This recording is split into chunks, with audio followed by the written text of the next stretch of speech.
Hello everyone, very very good morning to everyone. सभी को मेरा सुप्रभात। हम आज बात करेंगे इस पीडी सीरीज में आपके वो बेहतरीन 20 क्वेश्चन जो आपके सीटेड एग्जाम में बार बार पूछे जा रहे हैं। तो फटाफट से जल्दी से ही बच्चे आ जाएंगे लाइव, और लाइव आते ही सबसे पहले क्यूट सा देंगे एनर्जेटिक थम्स अप, और उसी एनर्जी के साथ, उसी एनर्जी के पास अपनी क्लास को हम बहुत ही बढ़िया, बहुत ही बेहतरीन तरीके से आगे बढ़ाएंगे। और आज की क्लास में सबसे पहले आते ही एक बार बढ़िया सा एनर्जेटिक थम्स अप दे दो, और उसी एनर्जी को दिखाते हुए हम बढ़ाएंगे अपनी क्लास को। और आज हम ये सीडीपी की स्पीडी सीरीज में बात करेंगे वो एमसीक्यू क्वेश्चंस की जो आपके एग्जाम में बार बार पूछे जा रहे हैं। तो जितने भी प्यारे बच्चे आ चुके हैं लाइव, सभी बच्चे देंगे एनर्जेटिक वाला थम्स अप, और उसी एनर्जेटिक थम्स अप के साथ अपनी क्लास को बढ़िया तरीके से चलेंगे। लेव वाइगोत्स्की का मत है कि उच्चतर क्रम की मानसिक प्रक्रियाएं डैश के द्वारा सम्मिलित होती है। जो उच्च क्रम मानसिक प्रक्रियाएं हैं, जो कि हायर ऑर्डर मेंटल प्रोसेस है, वो किसके द्वारा बच्चों में आती है। मतलब किस उपकरण की बात, किस टूल की बात यहाँ पर वाइगोत्स्की ने करी है। तो आप सभी जानते हैं वाइगोत्स्की ने कल्चर में रहे कल्चरल टूल की बात करी है। वाइगोत्स्की ने कल्चर में हमें क्या मिलते हैं, कल्चरल टूल। इन्हीं कल्चरल टूल्स की बात करी है वाइगोत्स्की ने। तो reward and punishment, conditioning, memorisation नहीं। जो वाइगोत्स्की है उसने मनोवैज्ञानिक उपकरण यानी कि कल्चरल टूल की बात करी है। जो बच्चे लगा रहे हैं ऑप्शन नंबर 1, वो सभी प्यारे बच्चे बिल्कुल सही लगा रहे हैं। आगे बढ़ते हैं दूसरे प्रश्न पर। यह भी प्रश्न वाइगोत्स्की का ही है। आइए, लेव वाइगोत्स्की के विचारों के अनुसार निम्न में से कौन सा कथन भाषा और संज्ञान के बीच के संबंध को सही रूप से दर्शाता है। भाषा और संज्ञान यानी कि लैंग्वेज और थॉट के लिए वाइगोत्स्की ने क्या कहा है। भाषा और विचार यानी कि लैंग्वेज और थॉट यानी कि विचार के लिए वाइगोत्स्की ने क्या कहा है। आपके पास चार ऑप्शन है। भाषा के विचारों का स्वयं नियमन में कोई भूमिका नहीं है, तो भाषा की अहम भूमिका की बात करी है लेव वाइगोत्स्की ने। बच्चों की स्वयं निर्देशित बातें उनकी आत्म केंद्रता को दर्शाते हैं। बच्चों की निजी वाक उनकी मौखिक सोच के आंतरिक स्तर को दर्शाते हैं। या विचारों का मौखिकरण बच्चों के समस्या समाधान कौशल में बाधक है। तो बाधक नहीं होता। इनर स्पीच होती है, वो बच्चे जो अपनी आप से बातें करते हैं, ये उसकी बात करते हैं वाइगोत्स्की। तो जो हमारे प्यारे बच्चे क्यूट से बच्चे दे रहे हैं ऑप्शन नंबर 3, वो सब बिल्कुल सही है। आइए बात करते हैं प्रश्न नंबर 3। प्रश्न नंबर 3 आपकी प्यारी प्यारी सी स्क्रीन पर आ चुका है। डाइवर्सिटी यानी कि विविधता। एक कक्षा में विद्यार्थियों के सामाजिक सांस्कृतिक संदर्भों में विविधता का क्या महत्व है। विविधता, आपको पता है कि हर एक बच्चा एक दूसरे से अलग है। हर एक बच्चा दूसरे से क्या है, अलग है, क्योंकि हमें अपनी क्लासरूम में डाइवर्सिटी यानी कि विविधता देखने को मिलती है। तो बताइए विविधता क्या करती है। Eliminate by dividing students based on their context, ignored करनी चाहिए, एलिमिनेट करनी चाहिए, कंसीडर करनी चाहिए, या फिर लेबलिंग के लिए बच्चों का जो नामीकरण करते हैं उसके लिए विविधता को एक स्वरूप मानना चाहिए। तो ऑब्वियसली कभी भी जो इंपॉर्टेंट चीज है, for example individual differences, for example diversity, आप इसको कभी भी इग्नोर नहीं कर सकते। तो ऑप्शन नंबर 3, इसको आप एक एसेट मानेंगे जिसको आपने पढ़ाने के लिए कंसीडर करना है, बच्चों को सिखाने के लिए आपने कंसीडर करना है। आगे बढ़िए प्रश्न नंबर 4। प्रश्न नंबर 4 आपकी स्क्रीन पर। निम्नलिखित में से कौन सा आनुवांशिक कारक है जो विकास को प्रभावित करता है। आनुवांशिक यानी कि इनमें से कौन से हेरिडिटरी फैक्टर हैं जो आपके विकास को प्रभावित करते हैं? चार ऑप्शन है, सामाजिक नीतियां, शैक्षिक संस्थाएं, जैविक परिपक्वता या फिर सांस्कृतिक प्रथाएं। तो जो आपकी हेरिडिटी को इफेक्ट करेगा वो आपको आपके वंशानुक्रम से मिला है। तो जो बायोलॉजिकल मैच्योरेशन है ये आपको वंशानुक्रम से, बाकी तो जो तीनों यहाँ पर दिए हुए हैं वो आपको आपके एनवायरमेंट यानी कि वातावरण से मिलता है। तो ऑप्शन नंबर थर्ड इसका बिल्कुल सही है, जैविक परिपक्वता जो कि हेरिडिटी है, बाकी तीन जो है वो आपके एनवायरमेंटल फैक्टर हैं। आइए बात करते हैं प्रश्न नंबर 5। प्याजे के अनुसार चार गुणात्मक रूप से भिन्न चरण क्या है? जो प्याजे ने चार चरण दिए हैं जो कि गुणात्मक रूप से बच्चा उसमें भिन्न होता है अपने एडल्ट से, मैंने आपको बताया है, उनके बारे में कौन सा ऑप्शन सही है? उनके बारे में कौन सा ऑप्शन सही है? Very vastly across the various culture in the world, illustrate that children minds are miniature adult, are dependent upon genetics code of children,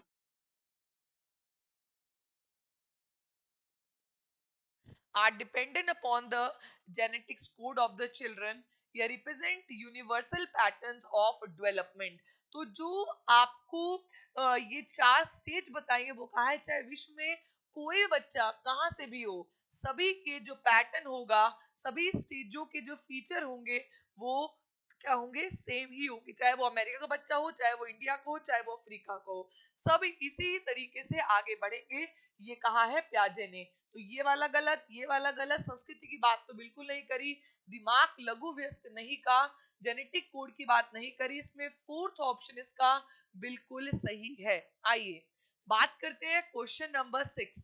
sixth question आपकी स्क्रीन पर, बाल्यावस्था का शुरुआती दौर भावात्मक विकास के लिए एक डैश काल होता है। जो आपका अर्ली चाइल्डहुड है यानी कि जो 2 से 6 साल की उम्र होती है वो इमोशनल डेवलपमेंट के लिए कैसा पीरियड होता है? तो वो होता है इंपॉर्टेंट पीरियड। अर्ली चाइल्डहुड बहुत इंपॉर्टेंट पीरियड है, चाहे हम बात करें लैंग्वेज डेवलपमेंट की, चाहे हम बात करें सोशल डेवलपमेंट की, चाहे हम बात करें इमोशनल डेवलपमेंट की, बहुत इंपॉर्टेंट पीरियड है। स्लो, पैसिव और डिस्टर्बिंग नहीं है, ये सेंसिटिव है जिसका मतलब होता है संवेदनशील, और संवेदनशील को आप कहते हो महत्वपूर्ण। संवेदनशील को आप कहते हो क्या? महत्वपूर्ण। तो इसीलिए फर्स्ट ऑप्शन बिल्कुल सही है। आइए बात करेंगे प्रश्न नंबर 7। सेवेंथ क्वेश्चन आपकी प्यारी सी स्क्रीन पर, विकास के संदर्भ में निम्नलिखित में से कौन सा कथन सही नहीं है? अगर आप विकास की बात करते हैं, अगर आप डेवलपमेंट की बात करते हैं, तो डेवलपमेंट के कॉन्टेक्स्ट में कौन सा ऑप्शन सही नहीं है? डेवलपमेंट के कॉन्टेक्स्ट में कौन सा ऑप्शन सही नहीं है? बच्चे अलग अलग दर गति से विकसित होते हैं, विकास क्रमिक रूप से होता है, विकास अपेक्षाकृत रूप से व्यवस्थित होता है, या विकास हमेशा अनिरंतर? तो अनिरंतर नहीं होता, विकास जो होता है वो कॉन्टिन्यूअस यानी कि लगातार चलता ही रहता है। तो इसीलिए गलत वाला ये है, और नॉट वाला ही आपसे पूछा है, तो फोर्थ लगाइएगा, बाकी सब क्या है? सही वाले हैं जो कि गलत ऑप्शन हो जाएंगे। ठीक है जी, आई होप सभी प्यारे बच्चे जिनको लाइक करते जा रहे हैं, शेयर करते जा रहे हैं, और मैक्सिमम बच्चों ने चैनल को सब्सक्राइब कर लिया है, ताकि आप सभी को हमारी डेली क्लास की नोटिस मिलती रहे। वेरी गुड भाई, like share, and I hope आप सभी मैम को बहुत मिस कर रहे होगे। कोई कोई बच्चा सोच रहा होगा कि मैम हमारा नाम नहीं लेती, लेकिन मैंने आपको पहले ही बता दिया था कि 26 से लेकर 31 तक आपको सिर्फ और सिर्फ क्या मिलेगी? रिकॉर्डेड क्लास मिलेगी, क्योंकि मैं होंगी ऑफ पर, मैं होंगी अपनी वेकेशंस पर, छुट्टियों पर, तो आपको सिर्फ रिकॉर्डेड क्लास ही 26 से लेकर 31 तक मिलेगी। ठीक है, तो इसीलिए don't take tension, just enjoy the thing, just enjoy the weather and enjoy every movement of your life. Okay, चलिए बात करते हैं प्रश्न नंबर 8। निम्नलिखित में से कौन सा केवल वंशानुगत कारकों से निर्धारित करता है? इनमें से कौन सा है जो आपको आपके माता पिता से मिली है? इनमें से कौन सा ऑप्शन वो है जो सिर्फ आपको आपके माता पिता से मिला है? Colour of eyes, level of understanding, interest और इमोशनल मैच्योरिटी। ये जो है ना, ये आपको हेरिडिटी और एनवायरनमेंट दोनों से मिला है, लेकिन कलर ऑफ आईज हो गया, कलर ऑफ हेयर हो गए, हाइट हो गई, मसल हो गई, ये सब आपको आपके माता पिता से मिलता है, हेरिडिटी के फॉर्म में मिलता है।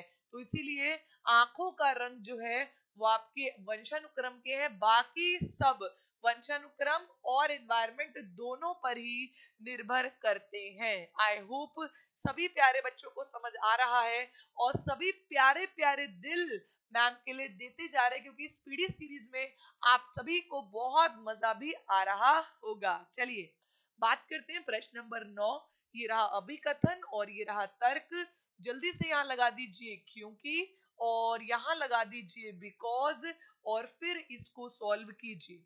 शिक्षकों को बाल विकास की गहन समझ होनी चाहिए, क्योंकि बच्चों के विकास और अधिगम प्रक्रिया के बारे में जानकार शिक्षक शिक्षा को अर्थपूर्ण और रोचक बनाता है। बिल्कुल सही है। अगर आपको बच्चे के बाल विकास के हर एक पक्ष के बारे में पता है, तो आप जो बच्चों की शिक्षा है, जो बच्चों की बच्चों को कैसे पढ़ाना है, ये आपको पता होगा।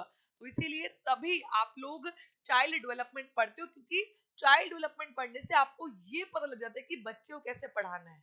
ठीक है, तो इसीलिए ये जब दोनों ही सही हैं, तो ये ऑप्शन सही होगा। Both and R true and R is the correct explanation of A. बात करते हैं प्रश्न नंबर 10 की। प्रश्न नंबर 10 यहां नहीं करेंगे, बस प्रश्न नंबर 10। चलिए, जीन प्याजे के संज्ञानात्मक विकास के सिद्धांत के बारे में निम्नलिखित में से कौन सा कथन सही है? अगर हम जीन प्याजे की कॉग्निटिव डेवलपमेंट थ्योरी की बात करें, संज्ञानात्मक विकास की बात करें, जिसमें 4 चरणों के बारे में बताया है, उसके लिए यहाँ पर कौन सा ऑप्शन सही है? उसके लिए यहाँ पर कौन सा ऑप्शन सही है? 4 ऑप्शन आपके सामने है। चरणों को क्रम बच्चों के सांस्कृतिक संदर्भ के अनुसार भिन्न होता है। उनका तर्क है, देखो संस्कृति की बात प्याजे ने क्या करी है, उनका तर्क है कि संज्ञानात्मक विकास चरणों के माध्यम से आगे बढ़ने के बजाय निरंतर चलता है, तो चरणों के माध्यम से बढ़ने की बात करी है।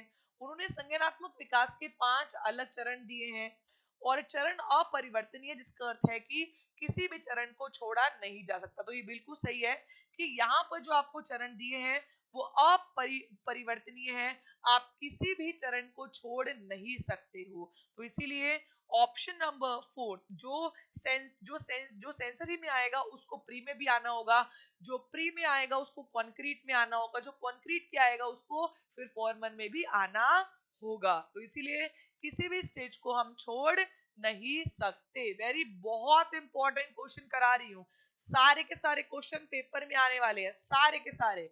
बढ़िया तरीके से पढ़ो और समझो। प्रश्न नंबर 11, प्याजे के अनुसार निम्नलिखित में से कौन सा कारक विकास को प्रभावित करने में महत्वपूर्ण भूमिका निभाएगा? विकास को प्रभावित करने में महत्वपूर्ण भूमिका निभाएगा प्याजे के अनुसार। रीइंफोर्समेंट की बात प्याजे ने नहीं करी, लैंग्वेज की भी बात प्याजे ने इतनी नहीं करी। हाँ, फिजिकल वर्ल्ड से इमिटेशन की मिलने की बात करी, लेकिन इमिटेशन की बात देखिए, रीइंफोर्समेंट की बात बिहेवियरिस्ट करते हैं, यानी कि व्यवहारवादी करते हैं। लैंग्वेज की बात ज्यादा वाइगोत्स्की ने करी है, और इमिटेशन की बात बेंडूरा ने की है। किसने की है? बेंडूरा ने। तो इसलिए जो प्याजे हैं वो कहते हैं कि जो बच्चा होता है वो अपने भौतिक संसार से अनुभव लेता है, एक्सपीरियंस लेता है, और अपनी मेच्योरिटी के अनुसार वो आगे बढ़ता है। तो ऑप्शन नंबर 3 जितने भी दे रहे हैं वो लोग बिल्कुल सही है। आइए प्रश्न नंबर 12, 12th क्वेश्चन आपकी प्यारी सी स्क्रीन पर।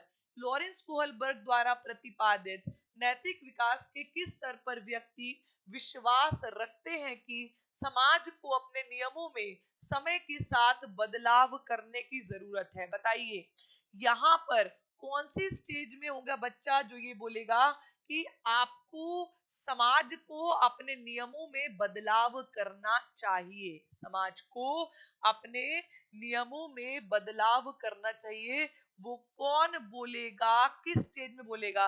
तो यहाँ पर तो लेवल 3 की बात है, और लेवल 3 का जो स्टेज 5 है, सोशल कॉन्ट्रैक्ट ओरिएंटेशन, उसमें ही कहा जाता है कि अगर मेजॉरिटी के हक में कानून नहीं है, अगर समाज के हित में कानून नहीं है और मेजॉरिटी लोग इसको सही नहीं मानते, तो आप इस कानून को बदलिए। तो ऑप्शन नंबर 4, जितने भी हमारे प्यारे बच्चे लगा रहे हैं वो बिल्कुल सही है, बाकी सब ऑप्शन गलत हैं। यहाँ पर पनिशमेंट की बात है, यहाँ पर समाज के लिए अच्छा बनने की बात है, यहाँ पर समाज के नियमों का पालन करने की बात है, लेकिन बदलने की बात नहीं है। तो इसमें बदलने की बात है। आइए बात करते हैं प्रश्न नंबर 13। ये है हिंज की डिलेमा। जब भी हिंज की दुविधा आएगी तो आपको याद आ जाएगा लॉरेंस कोहलबर्ग। तो डिस्कस करते हैं। हिंज दुविधा पर रूही अपनी प्रतिक्रिया देते हुए कहती है कि दवाई की चोरी किसी भी परिस्थिति में गलत है, क्योंकि चोरी करना गलत होता है। लॉरेंस कोहलबर्ग के नैतिक विकास के सिद्धांत के अनुसार जो रूही है वो किस स्तर पर है, जिसमें वो कहती है कि चोरी करना गलत होता है। जल्दी से मुझे सभी प्यारे बच्चे कमेंट करके बताएंगे। पूर्व बताइए, वो कहती है कि दवाई की चोरी करना गलत है क्योंकि कानून के खिलाफ है। तो बताइए किस स्टेज में वो चोरी करने को गलत कहती है, क्योंकि उसको लॉस का पता होता है। तो यहाँ पर तो पनिशमेंट की बात है, यहाँ पर पर्सनल रिवॉर्ड की यहाँ पर रूल्स को बदलने की बात है। तो इसका जो आंसर आएगा वो आएगा तीसरा, पारंपरिक। उसमें कहते हैं कि कानून के खिलाफ जाना गलत है, चोरी करना गलत है। तो ऑप्शन नंबर 3 इसका बिल्कुल सही आंसर है। चलिए प्रश्न नंबर 15 की बात करते हैं। प्रश्न नंबर 15 आपकी स्क्रीन पर। लॉरेंस कोहलबर्ग द्वारा सुझाई पश्च परंपरागत नैतिकता के अंतर्गत स्तर 5 की नैतिकता क्या अंकित करती है। जो स्तर 5 की नैतिकता है, यानी कि सोशल कॉन्ट्रैक्ट ओरिएंटेशन की बात है। स्टेज 5 का क्या नाम है? Social contract orientation. क्या नाम है? सोशल कॉन्ट्रैक्ट ओरिएंटेशन, जो आपकी स्टेज 5 है। तो सोशल कॉन्ट्रैक्ट के लिए यहाँ पर कौन सा ऑप्शन सही है? सोशल कॉन्ट्रैक्ट के लिए यहाँ पर कौन सा ऑप्शन सही है? फटाफट से मुझे सभी प्यारे बच्चे आंसर देंगे। मानवता की भलाई हेतु सामाजिक अनुबंधों को स्वतंत्र रूप से निभाना, सामाजिक अनुबंधों के परे जाकर नैतिकता को स्वतंत्र रूप से अन्वेषित करना, ऐसे नैतिक नियमों को प्रतिपादित करना जो आचार संहिता के परे हो या एक अच्छा व्यक्ति के रूप में। तो जो आप स्टेज 5 की बात करते हैं, उसमें कहता है कि आपने वो मोरल रूल्स बनाने हैं। वो कहता है कि आप देखो, यहाँ पे सोशल कॉन्ट्रैक्ट की बेनिफिट की बात हो रही है, यहाँ पे एथिक्स के खिलाफ जाने की बात हो रही है, और यहाँ पे कह रहे हैं कि आप मोरल रूल्स को एथिक्स के परे जाकर फॉर्मुलेट कर सकते हो। तो बिल्कुल सही है। तो जो हमारे प्यारे बच्चे लगा रहे हैं ऑप्शन नंबर 3, वो बिल्कुल सही है। बाकी सब बच्चे कमजोर हैं, उनको ताकत चाहिए, उनको पढ़ने को चाहिए। तो इसीलिए ऑप्शन नंबर 3 इसका बिल्कुल सही है, सही वाला पूछा है। आगे बढ़िए। प्रश्न नंबर 16 क्वेश्चन आपकी प्यारी सी स्क्रीन पर। मैस्लो पदानुक्रम आवश्यकता सिद्धांत का निम्नतम स्तर क्या है? जो मैस्लो ने अपनी हिरार्की ऑफ नीड दी थी, उसका लोअर ऑर्डर कौन सा है? जो मैस्लो ने अपनी हिरार्की ऑफ नीड दी थी, उसमें सबसे लोअर ऑर्डर, सबसे नीचे क्या है? सबसे नीचे है रोटी, कपड़ा और मकान की आवश्यकता, जो कि आपकी चौथी शारीरिक अवस्था सबसे नीचे है। उसके बाद आती है सुरक्षा की अवस्था, उसके बाद आती है यहाँ पर ये सेफ्टी नीड्स, फिर आती है स्टीम, और फिर आएगी सेल्फ एक्चुअलाइजेशन। तो इसीलिए ऑप्शन नंबर 4 सबसे निचली है, लोएस्ट है, और सबसे हायर है वो है आपकी सेल्फ एक्चुअलाइजेशन। सबसे ऊंची, सबसे उचली कौन सी है? आपका सेल्फ एक्चुअलाइजेशन, आत्म अनुभूति, आत्म सातीकरण की आवश्यकता। ठीक है, चलिए प्रश्न नंबर 17। अब मैस्लो की जो हिरार्की ऑफ नीड्स है उसको आपने लाइन वाइज लगाना है। जो मैस्लो की हिरार्की ऑफ नीड्स है इसको आपने लाइन वाइज लगाना है। Psychological needs, society needs, esteem needs, social need और सेल्फ एक्चुअलाइजेशन। तो सबसे पहली नीड होती है फिजियोलॉजिकल नीड। ए है पहले, ए पहले है सब में, इसमें नहीं है, इसको हटा दो। फिर होती है कौन सी, सिक्योरिटी की या फिर सामान की, तो फिर होती है सिक्योरिटी की आवश्यकता, ये आएगा सेकंड। उसके बाद होती है सोशल नीड, ये वाला आएगा, ये आएगा। फिर आपका, और फिर आएगा आपका एस्टीम नीड्स, और लास्ट में आएगा आपका सेल्फ। तो ये जो पहला ऑप्शन है ये बिल्कुल सही है।